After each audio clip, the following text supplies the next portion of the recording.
Salam damai sejahtera jemaat Tuhan dimanapun Anda berada.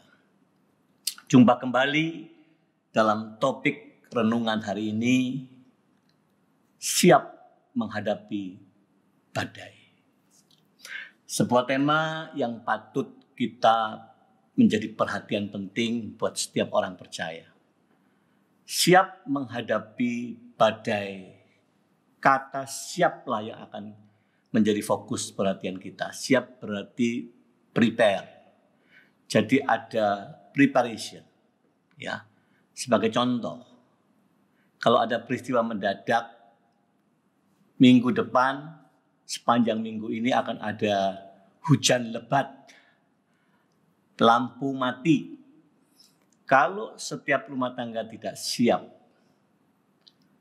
maka dia akan kelabakan.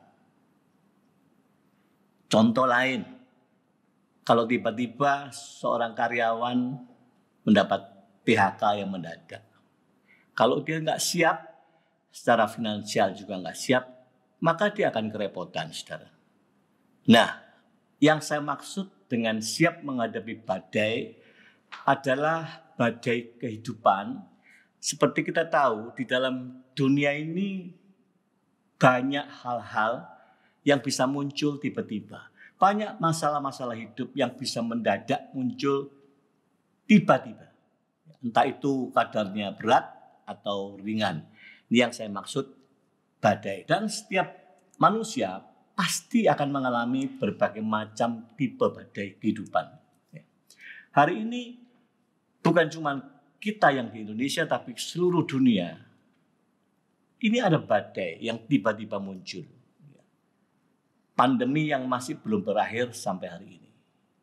Nah, bagaimana? Sebetulnya sebagai orang percaya kita itu harusnya siap menghadapi berbagai badai apapun.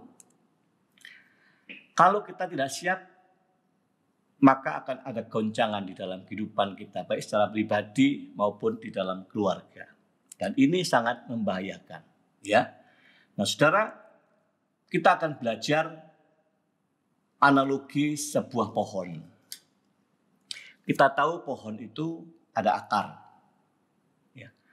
Akar adalah segala-galanya buat pohon. Kalau akarnya sehat, pohonnya akan bertumbuh sehat. Kalau akarnya tidak sehat, pohonnya tidak sehat. Ya. Kita akan lihat di dalam Amsal 12 ayat 3. Orang tidak akan tetap tegak karena kefasikan, tetapi akar orang benar tidak akan goncang. Ya, jadi kalau akarnya benar, orang itu tidak mudah goncang. Satu lagi ayat Roma 11 ayat 18. Janganlah kamu bermegah terhadap cabang-cabang itu. Jikalau kamu bermegah, ingatlah bahwa bukan kamu yang menopang akar itu, melainkan akar itu yang menopang kamu. Jadi akar dasar segala-galanya. Pertumbuhan harus dimulai bicara dari akar. Akar itu terus akan bekerja masuk ke dalam tanah sampai dia mendapatkan makanan-makanan yang baik, sampai menyentuh air, maka dia akan bertumbuh ke atas secara sehat. Ya. Tumbuh batang, ranting, daun-daun, bunga, berbuah. Semuanya baik, indah. Dan kalau akar ini kuat, maka dia tidak gampang tumbang. Dia tidak akan tergoncangkan. Kolose 2 ayat 7. Ini hendaklah setiap orang percaya hidup seperti ini. Kolose 2 ayat 7. Hendaklah kamu berakar di dalam Dia dan dibangun di atas Dia. Hendaklah kamu berakar di dalam Dia dan engkau dibangun di atas Dia. Hendaklah kamu bertambah teguh di dalam iman yang telah diajarkan kepadamu, dan hendaklah hatimu melimpah dengan syukur.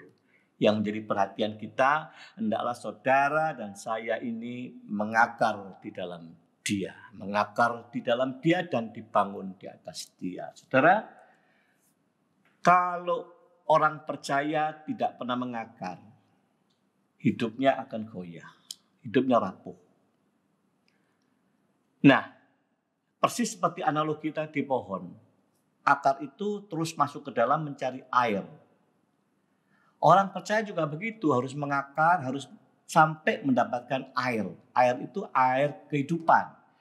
Air kehidupan itu siapa? Harus terus ya menikmati siapa itu? Yesus Kristus. Air kehidupan. Yesus itu siapa? Firman Tuhan. Jadi kalau umat Tuhan tidak terus menyentuh air hidup ini, maka dipastikan kehidupan yang tumbuh di atasnya tidak akan pernah kuat. Dia akan tergoncangkan. Kalau ada badai yang tiba-tiba, dia akan sangat goncang. Nah, saudara, kita akan lihat di dalam Yosua 1 ayat 8. Demikian bunyi. Janganlah engkau lupa memperkatakan kitab Taurat ini, tapi renungkanlah itu siang dan malam. Supaya apa? Supaya engkau bertindak hati-hati sesuai dengan yang tertulis di dalamnya. Sebab dengan demikian perjalananmu akan berhasil dan engkau akan beruntung. Jadi kata kuncinya ini mengakar di dalam Yesus, di dalam firman-Nya. Inilah yang dimaksudkan saudara dan saya harus punya kerinduan dan kesukaan merenungkan firman siang dan malam. Tujuannya apa? Supaya langkah kehidupan kita benar dan kita menikmati keberhasilan di depan, kita menjadi umat Tuhan yang beruntung. Ya, kalau kita akarnya sehat, sekali lagi, maka kehidupan kita pun akan sehat. Dan otomatis kehidupan seperti inilah yang Tuhan inginkan. Tidak gampang tumbang.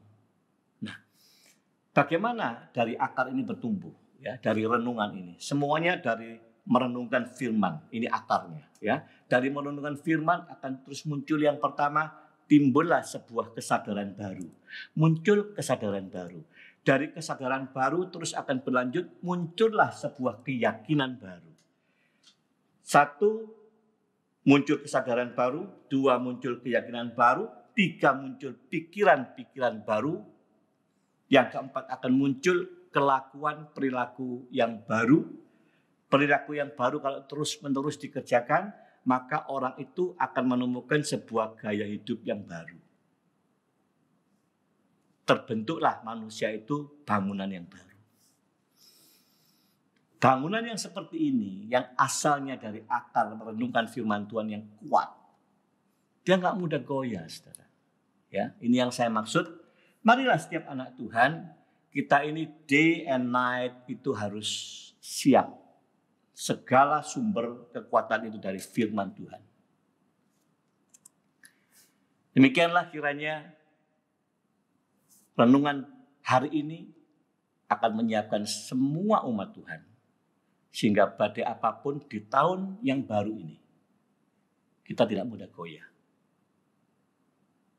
Amin.